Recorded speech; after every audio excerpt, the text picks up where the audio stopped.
At the corner of Grant Avenue and Clay Street in San Francisco, on a Tuesday in the spring of 1962, a shoeshiner named Marcus Webb had occupied the same stall for 32 years. He was 72 years old. His hands had buffed the leather of 10,000 shoes. His knees bent with a soft clicking sound. His name was not famous. Nobody outside his neighborhood knew him. And nobody in that neighborhood would have predicted that the last lesson of his life would be written by Bruce Lee. The boxer arrived at 4 in the afternoon. His name was Vic Tonry. He was undefeated in 37 professional bouts. 24 of those victories had come by knockout. He was 28 years old, 6 feet 2 inches tall, and 194 pounds of deliberate muscle. He had fought in Madison Square Garden. He had fought in the Los Angeles Memorial Coliseum. He had fought everywhere a man of his particular record could fight. And on that Tuesday, he had come to the neighborhood because the Pacific Amateur Boxing Club held evening sparring sessions 2 blocks from Webb's stand. And Vic Tonry made a practice of arriving an hour early, walking the streets, reminding himself of where he came from, and letting the old men on the corners remember too. He had a magazine folded under his arm. In the magazine was a photograph of himself. In the photograph he was standing over a fallen opponent, one glove extended, a moment of mercy captured in black and white. That was the story he told himself about who he was. 3 people were present in the immediate vicinity when he stopped at Marcus Webb's stall. There was a newspaper vendor named Franklin Chen who had worked across the street for 19 years. There was a woman named Ruth Castellano who stood waiting for her husband to return from an errand 2 blocks away. And there was a young man named James Kwan who had been walking past and stopped because his shoe had come unlaced. None of them knew each other. All of them would remember what came next. Vic Tonry did not sit down. He stood with the magazine visible, the photograph of himself angled toward the street. He said, without inflection, that he did not believe shoeshines were necessary. A man's shoes should speak for themselves. If he could not keep his shoes in order without the help of an old man on the street, then he was not a man worth his shoes. He said this was a profession for people who had given up. He said this was a job for cowards. Marcus Webb did not reply. He had heard versions of this before. Younger men always came through with something to prove. The specific texture of their rudeness was always the same, even when their accents changed. He bent to his work if there was work, and he bent to his rest if there was rest. He asked if Vic Tonry wanted his shoes shined. Tonry said no. He said he simply wanted it known that this business and anyone who conducted it represented a particular kind of failure. That was when James Kwan, the young man with the unlaced shoe, said something. He did not speak to Vic Tonry. He spoke to Marcus Webb. He said, "Your work is honest." He finished lacing his shoe and stood. Then Vic Tonry turned and kicked. The kick was not wild. It was not a street brawl. It was the kick of a trained man who understood leverage and target. His heel struck the outside of Marcus Webb's left shin, just above the ankle. The old man fell backward, struck the front edge of his shoeshine chair, and went to the ground. His knee bent at an angle it was not designed to bend. He did not cry out. He lay still and looked upward at the sky behind Tonry's face. Nobody moved for 4 seconds. The newspaper vendor's hand remained on a stack of papers. Ruth Castellano's husband's errand had taken him around the corner, and she had started walking to meet him, but his voice had frozen in place somewhere in her middle. James Kwan stood with one shoe still laced and one shoe still loose. That was when the phrase emerged. Quiet, spoken from 3 storefronts away, but precise enough that every person present understood it as addressed to all of them. That is not how you fight a man who cannot fight back. The voice was young. The voice carried no anger. The voice carried the tone of someone explaining something that was already decided. Bruce Lee stood at the edge of Grant Avenue, where it opened onto Clay Street. He wore a white tank top and dark pants and street shoes that had no laces. He had come from the martial arts school 7 blocks away, where he worked with a small group of serious students. He did not know Marcus Webb. He had walked past this corner 4 times a week for the past 8 months and never stopped. But something in the particular silence of this moment had reached his ears from the distance at which he walked, and it had told him that this was now his business. Victon returned. He looked at Bruce Lee. His face did not change. This was not the first young man who had decided to say something about his behavior. Most of them were drunk. Most of them trained nowhere. Most of them had moved only in movies and in their own minds. Tonry said, "I don't know who you are, kid." Bruce Lee did not answer him. Instead, he knelt beside Marcus Webb. He asked if the old man could sit up. Marcus Webb took his hand. Lee helped him to a sitting position against the front of his own stall. He looked at the shin where the kick had landed. There was swelling already. The skin would bruise dark purple within the hour. But there was no break. There was no bleeding. Lee said, "You will be fine. Your body is stronger than you think." He said it as though this was instruction, not comfort. Then he stood and turned back to Vic Tonry. This was when he took off his shirt. It was not a dramatic removal. It was functional. He folded it twice. He set it down on the edge of an empty crate that sat in front of a closed storefront. The shirt was thin and white. The body beneath it was 22 years old and built like a question mark waiting for an answer. His shoulders were narrow. His arms were not large. If a man had been judging purely by muscle volume, Tonry would have had at least a 30-pound advantage in visible mass. Most of Tonry's opponents had made this same calculation. Most of them had been proven wrong in the first few seconds of engagement. Bruce Lee did not move toward Vic Tonry. Instead, he stood in stillness. He did not bounce. He did not circle. He did not assume a formal stance that a trained boxer would recognize. He simply stood. The light was falling across the street in that slanted way it does in late afternoon, and it made the shadows of both men very clear and very long. Tonry's shadow was larger. Lee's shadow was sharper. Tonry had fought 40 professional bouts. In 40 professional bouts, he had never encountered a man who stood this way. A man who did not emit even the preliminary vibration of intention. A man who was simply present, as though they were 2 people standing in the same room waiting for a door to open. It unsettled him. So he advanced. That is always the error. A fight is not 2 men hitting each other. A fight is a negotiation about distance.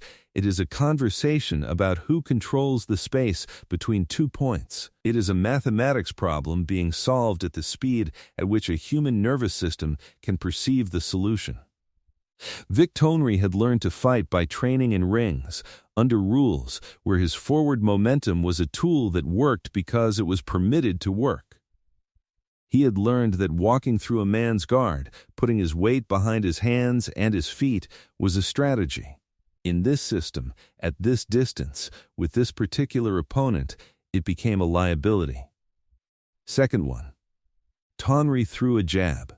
It was a perfect jab. His elbow stayed tight to his body. His hand traveled in a straight line toward Bruce Lee's chin.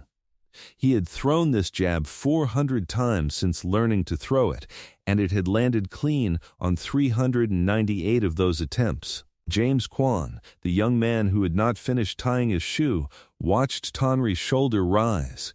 He watched Lee's head move backwards by the distance of exactly 2 inches. The jab passed through the space where Lee's chin had been, and Tonry's hand continued forward until his elbow locked, and then there was nothing. The newspaper vendor, Franklin Chen, was trained in nothing. He had sold newspapers for 19 years from a stand on Grant Avenue, and he had been present for countless conversations, arguments, accidents, and recoveries. But he had never seen a human being move with the precision of automatic machinery, and he did not have a category for what he was witnessing. He would later describe it as watching someone erase time. Second 2. Tonry's second punch was a follow-up cross. The jab had failed, so he was already moving into the cross before the jab had fully completed. This is the trap that the best boxers know to avoid. He was committed to momentum, even though the feedback from the first punch told him that his opponent was no longer where his calculation had placed him. Lee slipped. This is the technical word for what he did. His upper body tilted to the left by the width of a closed fist. The cross went past his right ear. He could hear the air being broken by Tonry's fist. He could hear the snap of the punch completing itself. He could hear the specific sound of a man realizing that the architecture he had built his entire life around did not work here. Ruth Castellanos' husband had returned, and she was now holding his arm. They stood half a block away, but they were close enough to see. They were close enough to hear. And what they heard next was not voices. It was the sound of Lee executing a side kick from a stable, squared stance. The kick was not aimed at Tonry's torso. It was aimed at his right shoulder. It did not land with the kind of impact that breaks bones. It landed with the kind of precision that closes doors. Tonry went backward. His back struck the metal frame of a shop window. The window did not break, but the sound of contact was the sound of a man meeting an immovable object. He did not fall. But he also did not advance. He stood with his back against the window, and he looked at Bruce Lee. He said, "I don't know what you are." He said this as a statement of fact, not as an insult. Lee did not respond. He stood where he stood. His breathing was even. His posture was unchanged. The specific silence of the moment was not the silence of a street fight winding down. It was the silence of two men at an intersection of intention, and only one of them knew which direction the intersection would ultimately lead. Tonry had fought 40 professional bouts. He had been trained by world-class instructors. He had dedicated his life to the science of hitting people in such a way that they went down and did not get up. And he had just discovered that all of that training had been based on a premise that was incomplete. Second 3. He came forward again. This time, he came carefully. This time he came with a combination. Left hook, right cross, left hook again. 3 strikes in the space of slightly more than 1 second.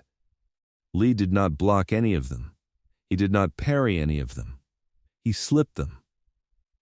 Each punch arrived at a point in space that he had already abandoned. The hooks passed on the outside of his movement. The cross passed in the middle space. And then, Lee executed a move that Tonry did not have a name for because it had not been invented by boxers. He stepped forward inside of Tonry's guard and executed what looked like a short, tight punch to Tonry's solar plexus. The impact was precise. The impact was controlled. The impact was the kind of impact that a man feels not on his skin but in his nervous system, as though someone had struck the bell inside his body instead of striking the body itself. Tonry went backward again. This time there was less distance to the window. His back struck it with more force. His breath came out in an involuntary gasp. He had been hit in sparring. He had been hit in training, but he had never been hit by someone who understood the architecture of his own body well enough to stop just short of causing lasting damage. This was a different kind of power. This was not force. This was knowledge applied at speed. James Kwan watched Tonry's face. He watched the calculation happening in Tonry's eyes.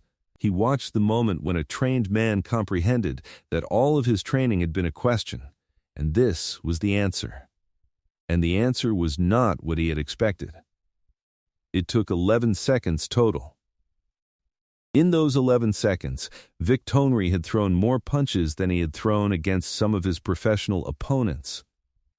In those 11 seconds, he had been struck 3 times.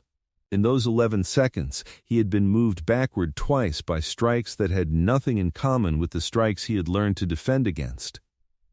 In those 11 seconds, something in his understanding of his own ability had shifted.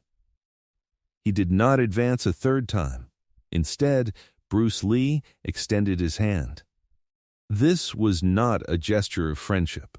This was the ritual moment, written into the unspoken rules that govern what happens when 2 men meet at the edge of violence. Tonry looked at the extended hand. He did not take it. Instead, he stood away from the window and straightened his posture. His breathing was still irregular, his face was flushed, but his eyes were clear. Lee spoke to him quietly. The words were only for Tonry. Nobody else heard them. Ruth Castellano would later say that she saw Lee's lips move and she saw Tonry's face change, but she did not hear the words. Franklin Chen would say that what he observed was a young man saying something that a defeated man needed to hear, because the defeated man's shoulders moved, and his posture changed again, and something in his expression settled into a different kind of peace. Marcus Webb, sitting against his own stall with his shins swelling and his body aching, heard the words clearly. Later, when people asked what Lee had said, Webb would report that it was a single sentence, spoken in a tone that was neither cruel nor kind, but simply true. The magazine story you were telling yourself is not the story that your hands wrote just now. Tonry stood for a moment. He looked down at his hands. Then he looked up at Bruce Lee. He said, "I did not know." He said, "I should have known better." This was the fork in the road. He could have said something else. He could have said that he had been caught off guard, that this was not his sport, that he had been fighting with one hand tied behind his back. There were stories he could have told to himself and to the people watching. But he did not tell those stories. He gathered them up like the shirt that Bruce Lee had removed, and he folded them, and he set them down, and he turned away. He did not leave immediately. Instead, he approached Marcus Webb. He knelt beside the old Shoeshiner. He asked if the injury was serious. Webb said that it was not. Tonry said that he was sorry. Webb said that he was forgiven. This was not because Webb was a person of uncommon grace. This was because Webb had seen something in the space of 11 seconds that told him that Tonry's apology was not a rhetorical gesture. It was a genuine reckoning. Webb reached out and touched Tonry's shoulder, as much to confirm that he was real as to confirm anything else. Then Vic Tonry left. He did not go to the boxing club. He did not continue his walk. He went directly home. The magazine with his photograph remained in the pocket of his jacket, but he did not take it out again that evening. He sat in his apartment. He thought about the specific mathematics of failure. He thought about the difference between being good at something and understanding something. He thought about a young man who could move like he had watched light move, like it was following rules that he understood and nobody else had discovered yet. The story spread quickly through the neighborhood. By the next morning, every person on the block knew what had happened. By the next week, the story had reached the boxing gym 2 blocks away. By the next month, it had reached other neighborhoods. By the next year, it had become regional. And with every telling, it changed. In one version, Vic Tonry had been knocked unconscious. In another version, he had been hospitalized. In another version, Bruce Lee had not used his hands at all, had moved only by thinking the strikes into existence. In another version, there had been 20 men, and Lee had dispatched all of them in the space of 30 seconds. But the core of the story remained constant. A trained man had met someone who understood something different. A trained man had seen the limits of his training. A trained man had stood at the threshold between knowing and admitting that knowing was incomplete. And a trained man had chosen to accept that threshold rather than pretend it did not exist.